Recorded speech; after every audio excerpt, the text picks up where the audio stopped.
the science of lightning and thunder. Imagine this. It's a warm summer night. The air is thick, heavy, and still. Suddenly, crack! A blinding flash splits the sky. For just a fraction of a second, night becomes day. And then, silence. A tense, unbearable pause. You're holding your breath, waiting. And then it comes. Boom! A roar so deep it rattles the windows, shakes the ground, and vibrates in your chest. Lightning, thunder, two of nature's most electrifying performances. But here's the question. What exactly are we witnessing when the sky tears itself apart with fire and sound? Why does lightning strike where it does? And why does thunder always seem to follow, never lead? Beneath this dazzling display is one of the most violent, yet most misunderstood forces of nature, a force that scientists are still struggling to fully explain. The story of lightning and thunder begins in the clouds, towering giants known as cumulonimbus clouds. These storm clouds can stretch more than 12 kilometers high, scraping the edge of the stratosphere.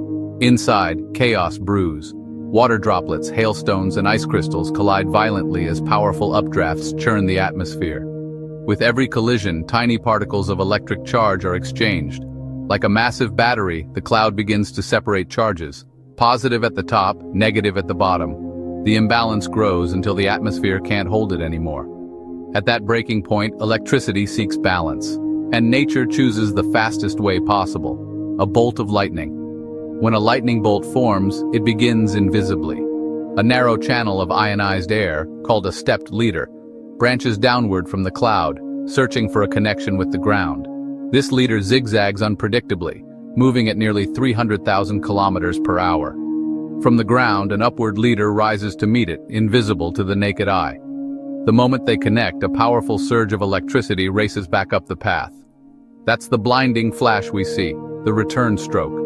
It lasts less than a tenth of a second, but carries up to 1 billion volts of electricity. Lightning isn't just one bolt, it's often multiple strikes, flickering along the same path, creating the strobe-like effect we see. Chapter 2. Thunder, the voice of lightning. Now what about thunder? When lightning tears through the air, it superheats its path to an astonishing 30,000 Kelvin. That's 5 times hotter than the surface of the sun. The air expands explosively, faster than the speed of sound, creating a shockwave. That shockwave ripples outward as sound, what we hear as thunder. The distance between lightning and thunder is more than just curiosity. It's science. Sound travels much slower than light. Light from the bolt reaches us almost instantly, but thunder lags behind. Every 3 seconds between flash and boom equals about 1 kilometer of distance. That's how storm chasers and ordinary people calculate how close danger really is. Chapter 3. Deadly Force. Despite its beauty, lightning is deadly. Each year, about 24,000 people worldwide are killed by lightning strikes, and tens of thousands more are injured.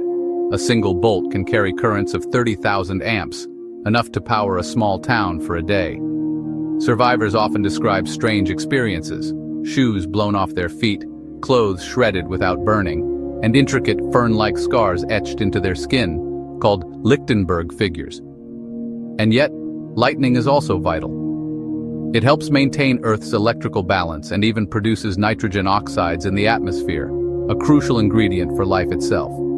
Without lightning, our planet's chemistry would be fundamentally different. But humanity's fascination with this spectacle is ancient. The Greeks believed Zeus hurled lightning bolts from Mount Olympus. The Norse imagined Thor wielding his hammer, Mjolnir, to summon thunder.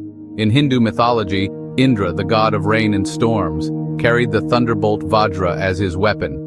Across cultures, lightning wasn't just science, it was divine punishment, heavenly communication, or a god's ultimate power. And yet, behind the mythology lies the raw physics of one of nature's most spectacular shows. Chapter 4. Human Curiosity. For centuries, humans have tried to harness this raw force. In 1752, Benjamin Franklin famously flew a kite during a thunderstorm, proving lightning was electrical. His experiment was dangerous, but revolutionary. It changed how we understood storms forever. Today, scientists study lightning with slow-motion cameras, satellites, and rockets carrying trailing wires into storms. We've even discovered mysterious phenomena above the clouds: sprites, elves, and blue jets. Exotic bursts of light triggered by lightning, reaching into the edge of space. Lightning isn't just a ground phenomenon. It's part of a vast electrical network, stretching from the Earth's surface to the ionosphere. Every second, around the world, about 50 flashes of lightning strike the Earth, nearly 4 million every day. But here's the twist.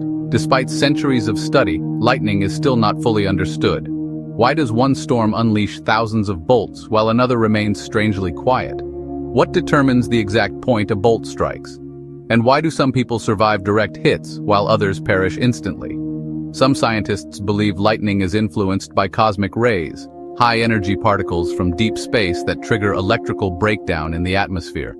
Others suggest subtle variations in Earth's magnetic field may guide where lightning falls. And here's an unsettling thought. Could we ever truly control lightning? Imagine weaponizing storms or harvesting their energy to power entire cities. Theoretically, a single bolt could supply 300 households for a year, but capturing something so chaotic, so instantaneous seems almost impossible. Or is it? In the end, lightning and thunder remain what they have always been, both a scientific puzzle and a timeless spectacle.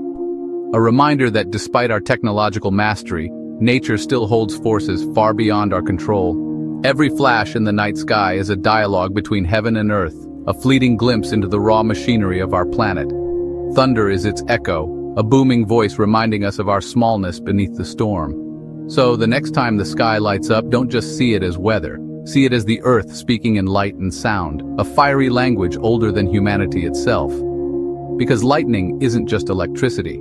It's the sky writing poetry. One blinding flash, one deafening roar at a time.